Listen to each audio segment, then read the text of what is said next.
இதில் செலவு செய்யறன்ற பேச்சுக்கு எனக்கு தெரிஞ்ச இடம் இல்லை.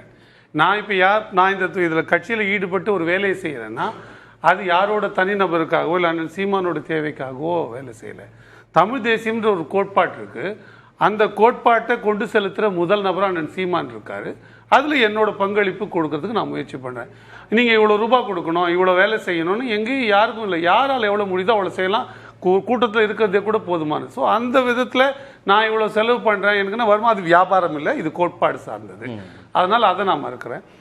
ஜனநாயகத்தை பொறுத்த வரைக்கும் இரவு விடிய காலை 3 மணி வரைக்கும் நீங்கள் எந்த செய்தி போட்டாலும் சாதாரண ஒரு வட்ட செயலாளர் ஆரம்பித்து அண்ணனுக்கு செய்தி போட முடியும். எல்லா செய்திக்கும் 100 விழுக்காடு பதில் போடுவார். இவர் ரகு சார் கேட்டார்ல, அப்படி நான் ஒரு டேபிளா போட்டு பார்த்தது இல்லைன்னு. டேபிளா அவர் என்ன சொல்றதுன்னா முடிவுகள் கீழ இருந்து வரணும்ன்ற செய்தி போடுறோம்ல, அதெல்லாம் ஒரு தொகுப்பு அண்ணன் கிட்ட இருக்கும். சோஃபால உட்காந்து பேசுவோம் நாங்க. இவர் சொல்ல டேபிள் போட்டு இந்த சம்பிரதாயமா பேச மாட்டோம். சோஃபால இப்படி உட்கார்ந்து இருப்பாரு. இதனடா அப்படிதானடான்னு அவர் ஒரு முடிவை வச்சிருப்பாரு. நாம எதனா ஒரு முடிவு சொன்னோம்னா அது பழசா இருந்ததுன்னா அவர் சொல்ற வார்த்தையை சொல்ற, என்னடா எம்ஜிஆர் செத்துட்டான் இப்போ வந்து சொல்றாரு செத்துட்டாருன்னு.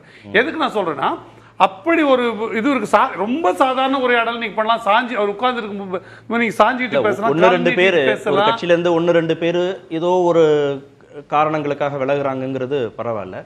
அடுத்தடுத்த நாட்கள் செய்திகள் வந்துட்டே இருக்கு. இப்ப நடந்துட்டு இருக்குதுல்ல, இப்போ வந்து ஒரு மறு கட்டமைப்பு நடக்குது. நான் வந்து 6 தொகுதி பார்த்துட்டு இருந்தேன் இதற்கு முன்னாடி பொறுப்பு. இப்போ எனக்கு 2 தொகுதி அதை வந்து டவுன் சைஸ் பண்ணியிருக்காங்க.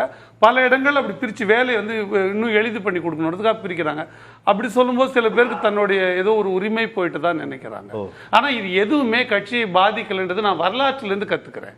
நீங்கள் திகாவை உடைச்சிட்டு திமுக வந்ததோ, திமுகவிலேருந்து செங்குத்து பிளவை ஏற்படுத்திக்கிட்டு அதிமுக போன பிறகும், இன்னொரு முறை திமுகவிலேருந்து செங்குத்து பிளவை ஏற்படுத்திட்டு வைகோ அவர்கள் போன பிறகும் திமுக என்ற கட்சி இருந்துட்டு தான் இருக்குது. அதனால எந்த பாதிப்பும் இல்லைங்கிறது காரணம் அண்ணா என்ற பெருந்தகைங்கிறது மறந்துவிடாது. எந்த பாதிப்பும் இல்லைங்கிறது வெறும் பொலிட்டிக்கல் ஸ்டேட்மெண்டா யதார்த்தமாங்கிறத தேர்தல் முடிவு காமிக்கும் பதில் சொல்லும். திமுக ஃபவுண்டேஷன் போட்டது அண்ணான்றது நான் சொல்ல விரும்புறேன். அண்ணா மாதிரி இருக்கணும், இவங்களோட அண்ணன் அண்ணா மாதிரி இருக்கணும். அண்ணன்னு சொல்றாங்க, ஒரு சின்ன ஸ்பெல்லிங் மாறுதல், அண்ணா மாதிரி இருக்கணும். இல்ல அண்ணாவையும் விஞ்சியே தான் இருப்பாரு நான் நம்புறேன். நன்றி.